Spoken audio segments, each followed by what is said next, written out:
আইপিএলের নিলামে মুস্তাফিজুর রহমান অবিকৃত থাকায় আসলে অনেকে ভীষণ রকম অবাক হয়েছিল, কারণ সবশেষ সিজনে চেন্নাই সুপার কিংসের হয়ে মুস্তাফিজুর রহমান যেরকম পারফর্ম করেছিলেন তারপর তার আসলে অবিকৃত থাকাটা অনেকের কাছেই বিস্ময়কর ঠেকছিল। যদিও আইপিএল শুরুর ঠিক আগে আগে দুটো ফ্র্যাঞ্চাইজির সাথে মুস্তাফিজের আলোচনা চলমান ছিল, কিন্তু কোনো না কোনো কারণে ব্যাটে বলে না হওয়ায় মুস্তাফিজের আসলে আইপিএলে খেলা হয়ে ওঠেনি এই সিজনে, এবং অবশেষে তার ডাক পড়েছে ইন্ডিয়ান প্রিমিয়ার লিগে।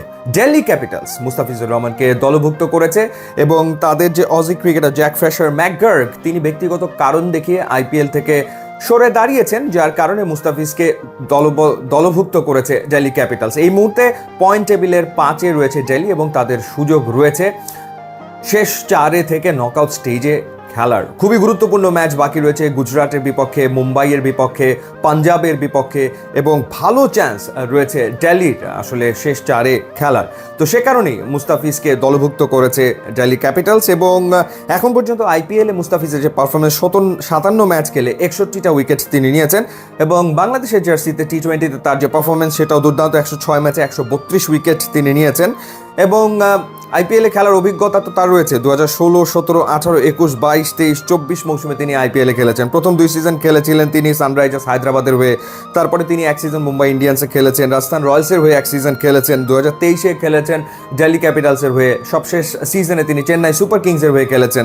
এই সিজনে আবারও তার পুরনো দল দিল্লি ক্যাপিটালসে তিনি ফিরছেন 6 কোটি রুপিতে, যেটা শোনা যাচ্ছে যে 6 কোটি রুপিতে তাকে দলভুক্ত করেছে দিল্লি ক্যাপিটালস। তবে এখন দেখার বিষয় রয়েছে, যেহেতু বাংলাদেশের খেলা রয়েছে সংযুক্ত আরব আমিরাতের বিপক্ষে 2 ম্যাচের টি-20 সিরিজ, এবং এরপরে পাকিস্তানের বিপক্ষে 5 ম্যাচের টি-20 সিরিজ বাংলাদেশের খেলার কথা রয়েছে। তো ঠিক সেরকম একটা অবস্থায় আসলে বাংলাদেশ ক্রিকেট বোর্ড মুস্তাফিজকে ছাড়বে কিনা। আগে যেটা আমরা জেনেছিলাম যে তাসকিন বা মুস্তাফিজ তাদেরকে যদি আইপিএলের কোনো ফ্র্যাঞ্চাইজি নেয় তাহলে তাদেরকে এনওসি দিয়ে দেওয়া হবে, কিন্তু এখন যেহেতু খেলা একেবারে দৌড়গোড়ায় চলে এসছে, সংযুক্ত আরব আমিরাতের সাথে ম্যাচ, এরপরে পাকিস্তানের সাথে 5 ম্যাচের টি-20 সিরিজ, তো এর ভেতরে আইপিএল আবার শুরু হচ্ছে 17 তারিখ থেকে। তো সেই ক্ষেত্রে তাকে বিসিবি এনওসি দেবে কিনা সেটা একটা বড় প্রশ্ন বটে।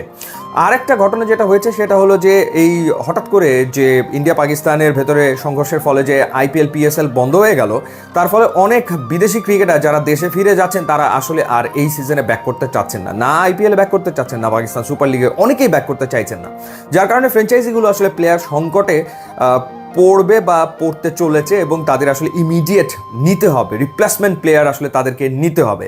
তো সেই ক্ষেত্রে আমার মনে হয় যে বাংলাদেশের আরও 2-1 ক্রিকেটারের ব্যাপারে পাকিস্তান সুপার লিগের টিম বা আইপিএলের টিম যদি আগ্রহ প্রকাশ করে তাহলে অবাক হওয়ার কিছু আসলে থাকবে না। বাট ইম্পর্টেন্ট ব্যাপার হচ্ছে বাংলাদেশ টিমের খেলা রয়েছে, এবং সেই ক্ষেত্রে আসলে বিসিবি কি সিদ্ধান্ত নেয় সেটা দেখার ব্যাপার। ইউটিউব ইনস্টাগ্রাম লিঙ্ক দেওয়া আছে, আপনারা যোগ দিলে খুবই খুশি হবে। And thanks for watching.